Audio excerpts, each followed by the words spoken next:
7:30 de la mañana, lo que les había adelantado. Juan Cheput, congresista electo de Peruanos por el Cambio, viene a conversarnos en estos momentos en que, claro, la pata del gabinete se va afinando y, por supuesto, la pata del Congreso también. Vamos viendo cómo van a ser esas relaciones con el fujimorismo. Juan, muchas gracias por estar con nosotros esta mañana. ¿Cómo está? Muy agradecido a ti. Bueno, primero, se despejaron las dudas, ¿no? Fernando Zavala es el premier designado.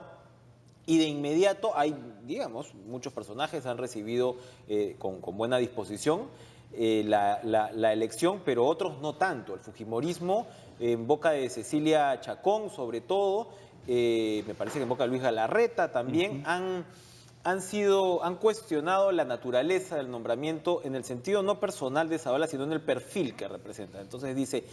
Porque ojo, ¿no? O sea, cuando uno conversa con los fujimoristas acá, ellos siempre, la congresista Carla Scheffer ha estado con nosotros acá, se adelanta que la postura del fujimorismo es no vamos a permitir lobbies. Es decir, es de alguna manera meter al presidente, ¿no? En el tema de que es un lobista o qué sé yo, explotar una supuesta vulnerabilidad. Y en ese sentido se dice Zavala es un hombre de la gran empresa, es un hombre del capital, es un reflejo, es un eco de Pedro Pablo Kuczynski en ese sentido.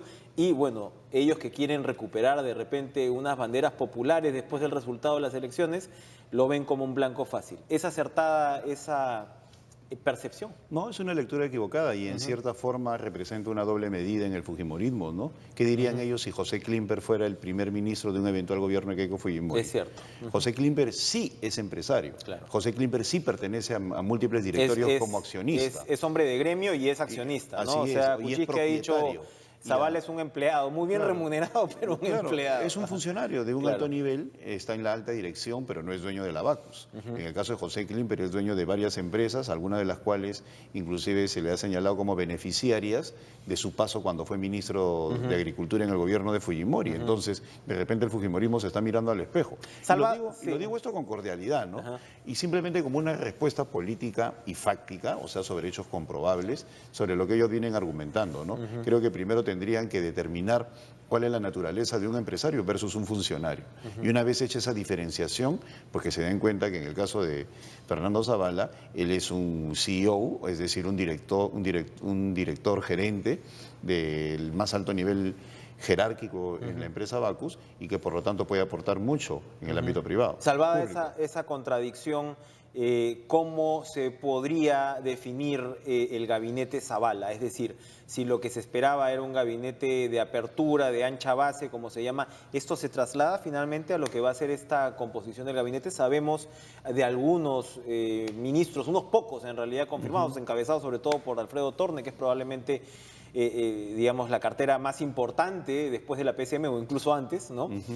Y se ha confirmado a el señor Velarde en el Banco Central de Reserva, por lo que sería pues un tercer periodo. Es algo inédito lo que está ocurriendo con y beneficioso para el país, el manejo autónomo del Banco Central de Reserva. Pero incluso así, pues bueno, ha habido objeciones a ciertas propuestas de política tributaria por el lado de Torne, eso ya se irá decantando. Pero lo que se forma sobre todo es la cuerda economicista, si se quiere, del gabinete, con un presidente que tiene el perfil que tiene, ¿no? Y dos colaboradores cercanos en estas dos carteras. ¿Qué podemos esperar del resto del gabinete? Bueno, lo que podemos esperar es la complementación, ¿no? Un atributo adicional al de la confianza, pues Fernando Zavala es una persona de mucha confianza para Pedro Pablo Kuczynski y yo considero que eso es fundamental, es el hecho que él también ha tenido un paso por el sector público. Entonces comprende de la complejidad del sector público. ¿No puede estar fuera de forma, dirían sus críticos? No, yo creo que... No me refiero a lo gordito, que ya no está tan gordito, Sí. sino, ¿no?, a 10 años fuera del sector público. Yo creo que como consecuencia de las conversaciones que pueda tener con los políticos del partido, ¿no? Con los que estamos en la bancada, con otras fuerzas políticas, él va a entender que componer un gabinete es una situación compleja y que va a necesitar complementar la parte tecnócrata con elementos políticos. De lo contrario, va a ser muy difícil la implementación de políticas públicas, ¿no? ¿Elementos políticos dentro del gabinete o elementos políticos, porque ayer Pedro Pablo Kuczynski dijo, ningún congresista será ministro, es decir, como también eso de repente no les gusta a algunos, Mercedes Arauz quería un ministerio, eso se sabe ampliamente, Carlos Bruce era una persona pues llamada a hacer vivienda, y sobre todo Gino Costa, que fue el que encabezó el programa en materias de seguridad, pues ya queda fuera de ese partidor, pero por otro lado la intención de Kuczynski claramente es decir, yo me quedo con mis operadores políticos en el Congreso. Y también en su relación con el gabinete, es decir, como operadores que puedan mover la labor del gobierno. Eso por el lado de esta este toma y daca entre el Congreso y el Ejecutivo, pero dentro del gabinete mismo, Sí, ¿esperaríamos actores más políticos de los que yo hemos creo que visto sí. hasta Mira, ahora? el mismo ¿Deberíamos? presidente Kuczynski señaló que Luis Iberico podría estar en la cartera de defensa. No ha sido categórico, pero ha dicho que está en el bolo. Me dicen que hay un competidor por ahí importante en defensa, ¿no? Podría ser, pero yo utilizo el nombre de Lucho o menciono a Lucho Iberico simplemente porque allí estaría la demostración de incorporar elementos políticos en algunas carteras fundamentales. ¿Cuál sería otra cartera en la cual deberíamos o se debería tener, o dentro de la discusión de Peruanos por el Cambio se está diciendo, bueno, aquí debería haber un énfasis político? Yo creo en la importancia de la cartera del interior, ¿no? Porque el interior mucho es percepción. Percepción es saber comunicar, saber dialogar, saber polemizar, saber enfrentar a una oposición que va a exigir resultados rápidos. Y no es fácil. Y no es uno una no puede cartera ser fácil. una persona que simplemente se dedica a corretear ladrones, sino también a vender la idea de lo que tiene que hacer un ciudadano en materia de seguridad y sobre todo comentar permanentemente. Iniciativa. Así es, tener iniciativa en ese cargo. Si Gino Costa no va a ir, hay una doble disyuntiva. Teníamos a Jorge del Castillo aquí ayer y decía, casi lo más importante va a ser quien vaya a interior. Y como dice usted, precisamente ahí se da cuenta uno de la importancia de lo político. Es decir, una persona como del Castillo, que con experiencia política ya está diciendo, bueno, a ver, estamos esperando a quién nombran en el interior para ver cómo va a ser este ping-pong. Claro, ¿no? lo que pasa es que el interior es Si clave. no es Costa, opción A, tendría que ser alguien de su círculo, se sabe pues, o sea, por ejemplo, Fernando Rospiglio sí era un francotirador que estaba ahí, se peleó dentro de la campaña de PPK, no se sabe muy bien, está digamos en una cauta posición ahora, hay otra gente del círculo de Costa, ¿no? Que no se sabe pues si es que podría ir en el sentido que representaría ese plan de gobierno que vendió Peruanos por el Cambio, ¿no? En las elecciones, o sería alguien externo. Se habló, por supuesto, de que Gilbert Violeta apoyaba al señor Reyardo, no se habló de otras opciones. ¿Usted qué posición favorecería? ¿Estar dentro de la línea de Costa o abrir la cancha?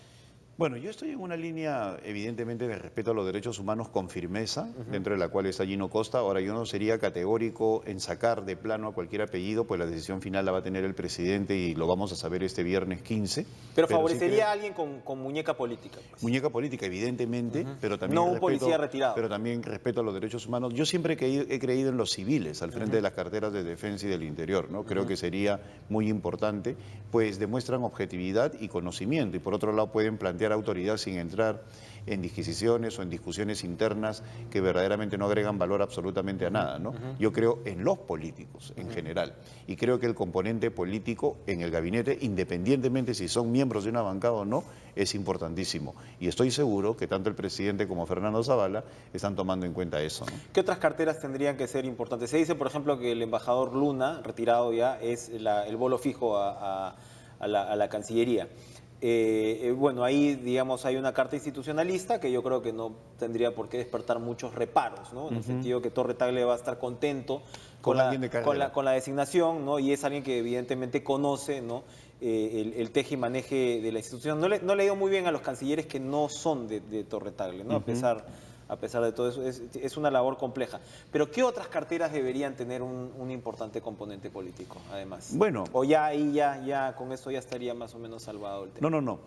Desarrollar inclusive características políticas es algo que le corresponde al presidente del Consejo de Ministros y yo creo que en ese sentido va a dar más de una sorpresa a Fernando Zavala. Ahora, en estos últimos días, de acá al viernes, obviamente van a terminar de articular el gabinete, pero lo fundamental, más allá de nombres y apellidos o de qué cartera en específico, es que el gobierno va ganando consistencia y eso va a terminar con una serie de pronunciamientos o de iniciativas que no necesariamente están enfocadas en los objetivos del gobierno. ¿A qué se refiere? A que pueden haber una serie de declaraciones contradictorias entre sí, propias de este tiempo, propias de la antesala del 28 de julio, que ha sucedido con todos los gobiernos, pero que acaban una vez que esté el presidente, esté su premier, esté el gabinete y esté la bancada. Cada uno ya está en su lugar y a eso le llamo yo la consistencia del gobierno. El vocero oficial y constitucional. Claro, ya no hay congresistas que están esperando un fajín, ya no eso ya se cada zanja. uno en su lugar, ¿no? Y el vocero constitucional es el jefe del gabinete, y el jefe del gabinete es Fernando Zavala. Tiene un conjunto de ministros que se van a dedicar a plantear políticas públicas y a hablar ante la opinión pública respecto a su respectivo sector. Y tiene una bancada que cumple un rol político que es la de difundir, defender, promover y legislar en función de los objetivos del presidente. Una última pregunta sobre el gabinete en sí. Jaime Saavedra no solamente parecía fijo en educación, fue un candidato a la PCM, según lo que nos Así es, contaban lo que o sea, trascendió. o sea, constantemente se mencionaba, y en mi caso cuando yo con mis fuentes disclaimer, no estaba Juan Sheput en este caso entre ellas, decían, ojo, no pierdan de vista a Saavedra, ¿no? Porque siempre hubo, y a Vizcarra también, que por supuesto ha sido una suerte de revelación y tenía la ventaja de no ser congresista, ¿no? Por supuesto ya se ha dicho que no se quiere quemar, por supuesto, seguramente va a tener una cartera, ¿no? Pero Saavedra no está tan fijo en educación tampoco. Bueno, eso no lo puedo precisar yo, ¿no? Eso depende de Fernando Zavala y del presidente Es un de ministro la con buena República. prensa, ¿no? Si es que hay alguien que debería quedarse, de repente hubiera sido él. No lo Para sé. algunos. La verdad, más importante que la prensa son los resultados. En todo caso, creo que tiene que evaluar el Muy bien. presidente con Fernando, ¿no? El Congreso. Se abre una etapa en la cual, por supuesto, hay no solamente el nombramiento de la presidencia del Congreso, se dice que va a ser Luz Salgado. ¿Qué le parece Luz Salgado como presidenta del Congreso? ¿Es tan tolerante como están diciendo ahora? Sí, yo la conozco, es tolerante, es afecta al diálogo. Por otro lado, no olvidemos el gesto republicano que tuvo cuando le entregó la banda a Valentín Paniagua, a pesar de que otros miembros como de su vicepresidenta bancada... del Congreso. Claro, Exactamente. una vez que censuran a Marta Hildebrand, ella asume y no entra en una pataleta como otros miembros de su bancada que querían negar esa realidad histórica, y ella le entrega la banda a don Valentín Paniagua. Ese gesto republicano que demuestra objetividad y conocimiento y sobre todo sentido de la circunstancia que está viviendo es algo que abona en ¿Y favor de cuáles son Luz. las circunstancias que estaría viviendo hoy, ahora, si es que Luz Salgado es la presidenta de un parlamento con una bancada de 73 fujimoristas? Bueno, en primer lugar, entender que el presidente de la República es Pedro Pablo Kuczynski, que tiene una bancada minoritaria, que ellos tienen una mayoría absoluta en el Congreso y por lo tanto administrar a las minorías y enfrentar ese riesgo que significa respetar la democracia, escuchando la voz de aquellos cuyos votos no llegan a tener ningún tipo de hegemonía, pues es importante. Porque muchas veces la tentación totalitaria viene simplemente del hecho de saber que uno puede hacer lo que se le da la gana a partir de la mayoría de votos. Pero si uno es consciente que la democracia es fundamentalmente administrar y escuchar a las minorías, pues obviamente el sentido del mandato en la presidencia del Congreso varía, ¿no? Y se abre un momento fundamental, que no solamente es, por supuesto, toda la jornada del 28, donde se esperaría que el fujimorismo se comporte a las circunstancias, ¿no? Recordemos que en algunos momentos ha habido algún tipo de incidentes, pero no solamente eso, sino que se entra al tema del voto de confianza. Y el voto de confianza, lo que uno esperaría arrancando un gobierno, es un voto de confianza contundente, ¿no? ¿Cómo se va a trabajar eso? Bueno, ahí ya empieza a trabajar nuestro vocero, Carlos Brus, obviamente cada uno de nosotros individualmente con las otras bancadas, con el propósito de hacerles entender que el gobierno necesita un aliento inicial para que pueda empezar a implementar una serie de políticas. Es una especie de fair play, ¿no? Que siempre se ha dado en todos los gobiernos, brindarle al gobierno que se inicia la posibilidad que incluiría de empezar... el pedido de facultades legislativas. De repente se piden en esa circunstancia, el mismo 28 de julio, no lo sé, es algo que decidirá el presidente, pero yo creo que primero tendríamos que evaluar la composición del Congreso, cómo se manejan las fuerzas, cómo se constituyen las comisiones, para que de esa manera pueda venir el pedido de facultades. Y para terminar, ¿cuáles son las comisiones en las cuales estará interesada especialmente el próximo oficialismo? Bueno, ya lo decidió la bancada y ha sido comunicado así: justicia, constitución Presupuesto. y presupuesto.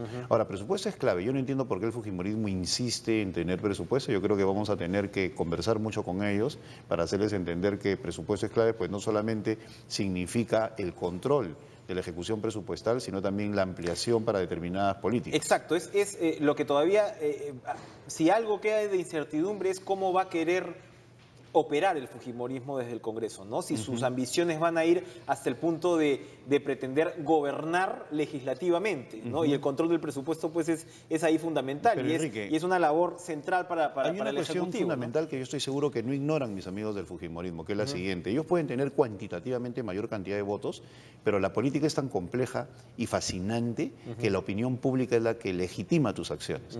Y ahí viene la riqueza del debate. El debate parlamentario puede hacer ver que existe algún partido obstruccionista. Entonces, por más votos que tengas, vas a tener que ceder en determinadas acciones. Y en esa línea va lo de Kuczynski en Loroya, ¿no? Más o menos. De repente es guerra preventiva. No, No, pero no les ha gustado a los fujimoristas. Claro, pero más allá de la marcha, la conquista de la opinión pública a través del debate parlamentario o intervenciones como acá en tu programa es lo realmente importante para legitimar una acción política.